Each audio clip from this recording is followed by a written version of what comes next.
Hey everybody, welcome back to Game Mode. If you've been following our channel, you'll know that we've been playing Adventure Dungeon 2 Faron's Fate since its very first alpha release.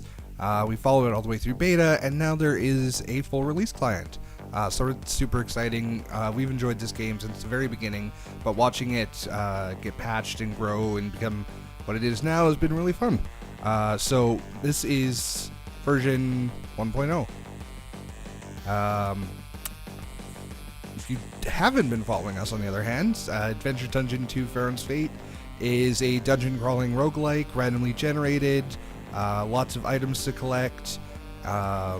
There's a couple different modes. This is the story mode, so there is a end boss, but there is also an infinite mode where you can just crawl forever and see how strong you can get. Oh, that's fun. Okay, so there are secret rooms, obviously. This is basically a stat shuffle. So 4 attack, 6 magic, no defense, some speed, and we'll do that. Okay, so now I have almost no health, but I have 15 attack, 10 magic, and 6 defense. So I am kind of OP if I can actually stay alive. Just burn that up because I don't need that mana that bad in the first floor. So now, because my magic went up, those little power balls are going to do more damage, as well as you can see my base damage on my sword is also pretty much enough to one-hit anything for the first few floors.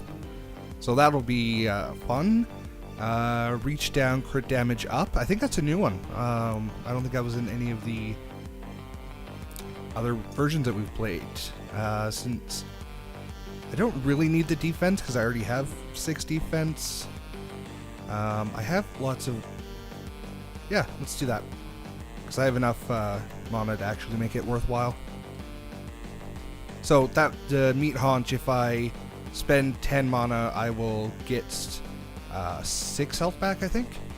And that's the other nice thing, is the power ball is triggered by a kill with the power bracelet. So if one power ball kills something, that power ball can spawn another power ball to go kill another thing, etc., etc. So that's... Another thing you can see there is, I think, actual boss touch damage there should have done more than 1 damage, but because I have that 6 defense, defense is basically each defense point minuses a point of damage. So a boss damage that would do 5, if you had 2 defense, would do 3. Something that would do 10 if I have 6 will do 4. But there's not much that actually does that much, so I think almost everything for the rest of the game is just going to do 1. That's why the stat shuffle rooms can be so fun. I'm literally OP.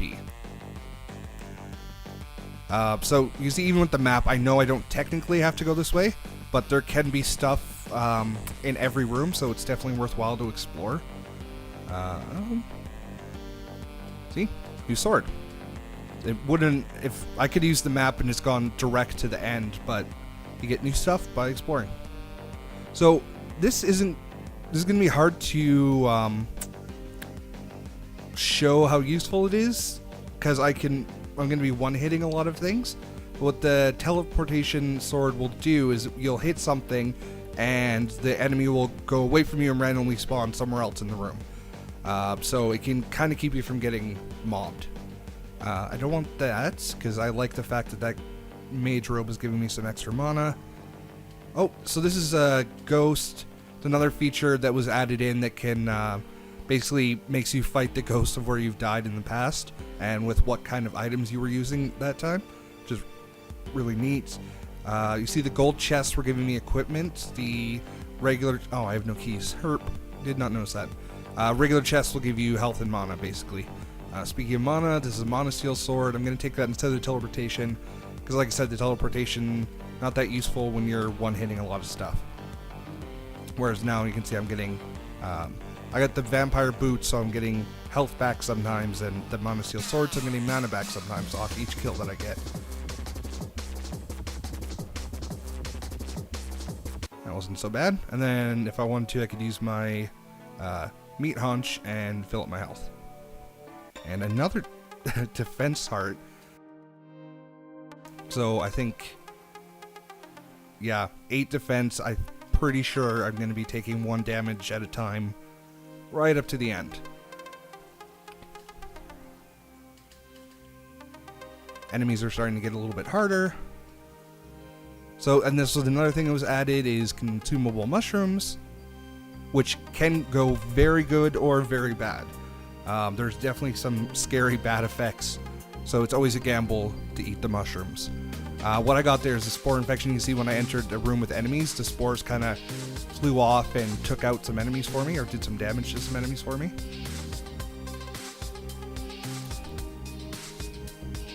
I should probably go, again, because I have the map, I can see there's a dead end up here, and which means the dead end is probably going to be the store.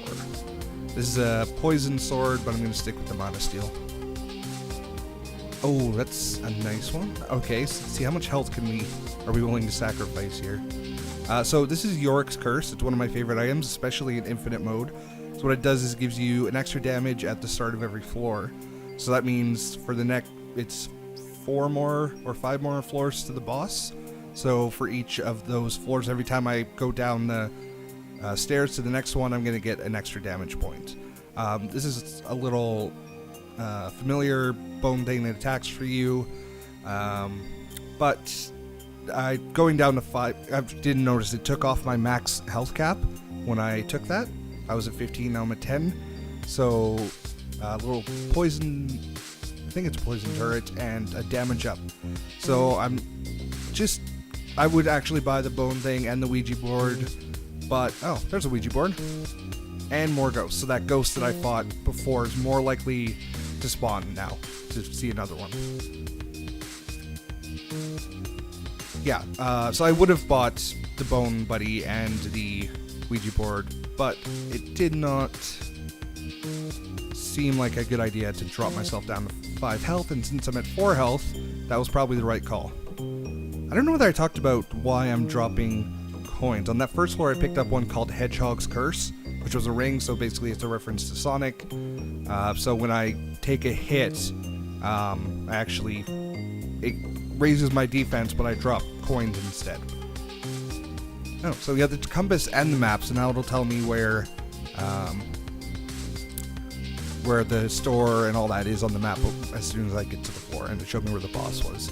There's another one of my favorite new items, which is Necromancer, which has a chance to turn enemies I kill into undead friendlies, like that. So that's a friendly who's going to help me now. And now I will spawn a pool of poison on hit. And you can see some of the items are themed, like there's a lot of poison-themed enemies here, and there's also a lot of poison-themed items here. I'm just gonna take a quick look and see if I can find a secret room here as well. I think it's probably here. Yeah. Basically throw money in until something pops out. There's no telling really whether you're gonna get your money's worth or not.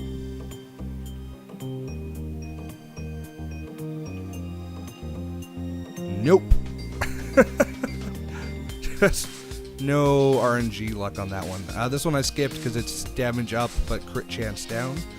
I'd rather have the mana replenishing so I can refill my health, especially when I'm particularly taking low health on purpose. Oh, damage up when above half health.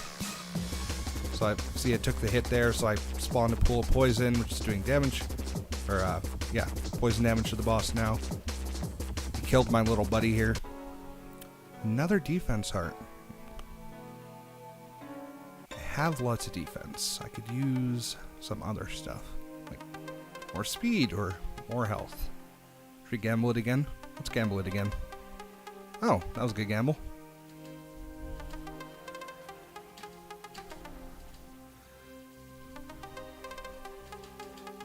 So it's starting to get a little bit more chaotic.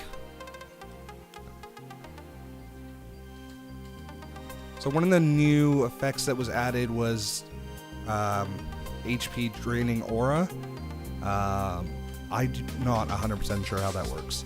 I know there's a sword as well as a projectile like that that has it, and I think it lowers their health and their max health. It says drain, but it's not drain like vampire drain like lifesteal is, as far as I can tell. So So one of the things I have to worry about here a bit is, you can tell you slow down a bit when you're walking through water. There you go.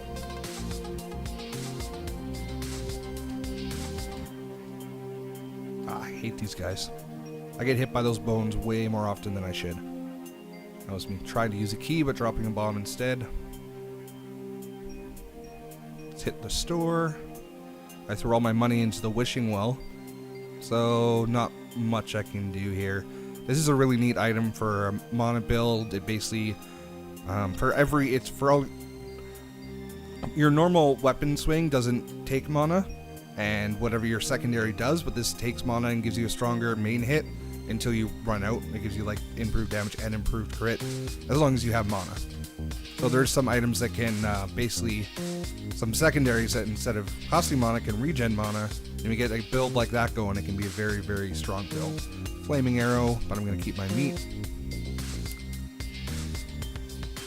Another map. There's the possibility, obviously, for the same item to spawn multiple times.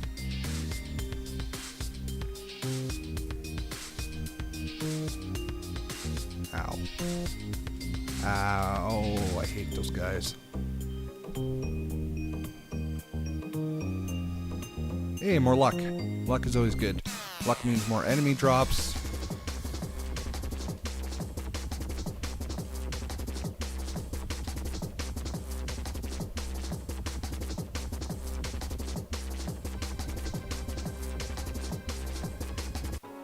That's not too scary. Ooh, a slime familiar. That's cute. So it just basically leaves a little poison trail behind it. Full HP and HP up, but I think I was at full health anyway. And now we are in the...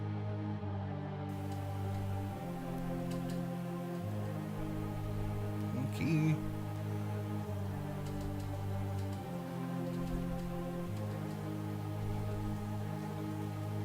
Oh, come on. Get over here. Get out of the lava. Am I supposed to fight you in there? There we go. Oh, there's still one left. Alright, there.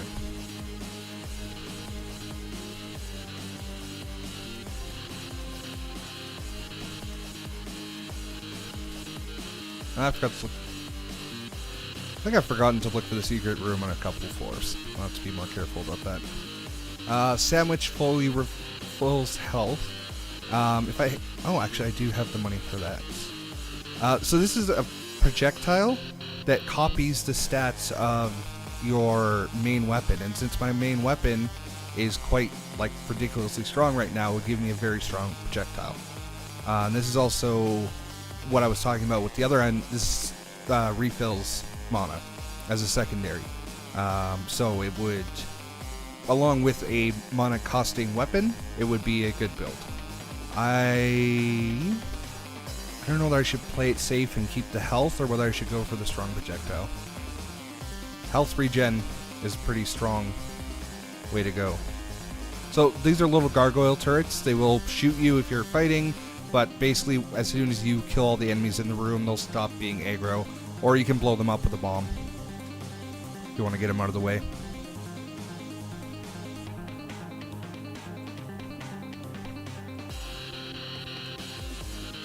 Still basically exploring everything, because you never know what's going to be where. I don't think that's going to be the secret room. I don't think that's going to be the secret room. This might be. Yep. Altar of Chance, you literally just pray, and you may or may not get something. And we did. Got a dragon horde.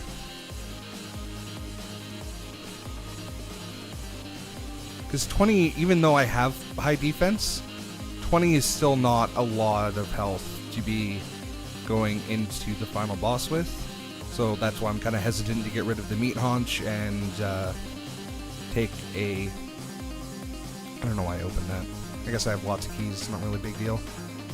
Yeah, that's why I'm kind of hesitant to take the offensive option rather than the survival option.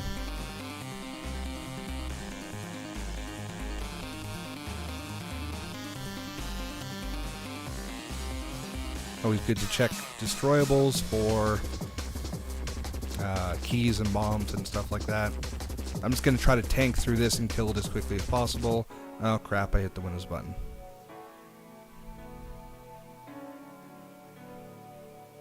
Oh, there we go. Okay. Whoopsie. Shit happens. So I think that was a vampire heart that I just picked up, which will increase my lifesteal chance more. I think that's what it was. I wasn't looking because I got distracted by the fact that I hit the wrong fucking button.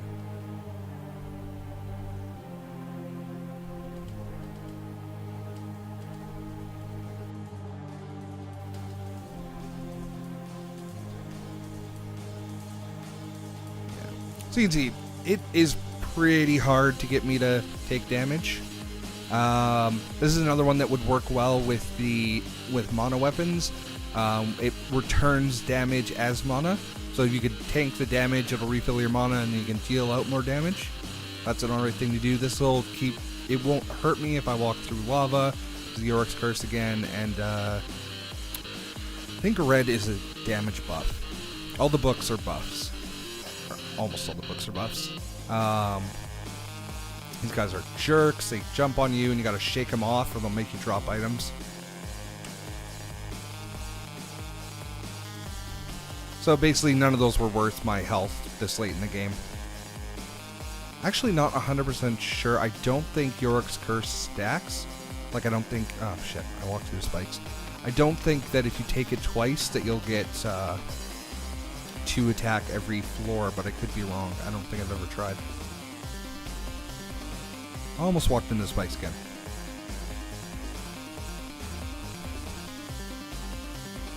Whoops. I hit every possible wrong button before I got the right one. And walked in the lava. So, more luck. Got a mishmash of armor now. There's armor sets and there's bonuses if you get a full set. Like if I had a full thief or a full vampire or a full wizard set, but instead I just have a mishmash of everything.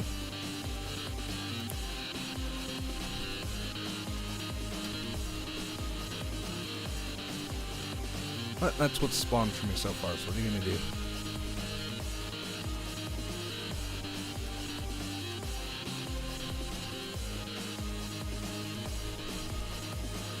Full health.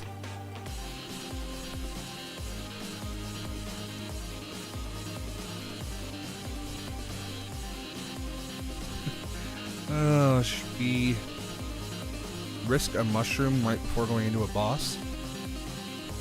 Oh, more spores. Okay, that's not bad. Oh, so this is basically a boss that's based on the gargoyle turret. So you can just drop bombs, or if you kill those enemies, the flying ones, they basically become a bomb wherever you kill them. So if you can kill them close enough to the boss, or you can kill them and then try to hit towards the boss. Or if you have enough bombs in your inventory, you can just run around and drop bombs. Which is the safer or easier option, really. But I think I'm out now. Almost out. One more. There we go. Yeah, see, defense is... Okay, so that's... Mutant Heart gives you plus 10 health at the end of the floor instead of plus 5. So more of those along the way. When I started out with 5 health on the first floor would have been nice. Instead of so many defense hearts giving me, what, 8.5 defense now? Nothing's going to hit me for that much. Well, that was my only bomb I had left, so guess we're not finding a secret room here.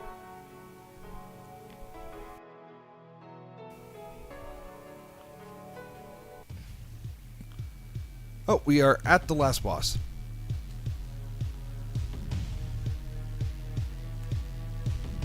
So first you gotta fight the hands. One down. Another down. Oh crap. I walked right into that. So he does take quite a bit of poison damage, so if you have the flask, it's not a bad idea to take a hit there and drop the poison pool. Now you can't hurt him during this phase. You just have to fight off the enemies until he comes back into play. And this is basically why I didn't want to get rid of the meat haunch, because I may there's quite a bit of enemy rush here that I have to survive. And if I didn't have a ridiculous amount of defense, I would probably already be dead by now.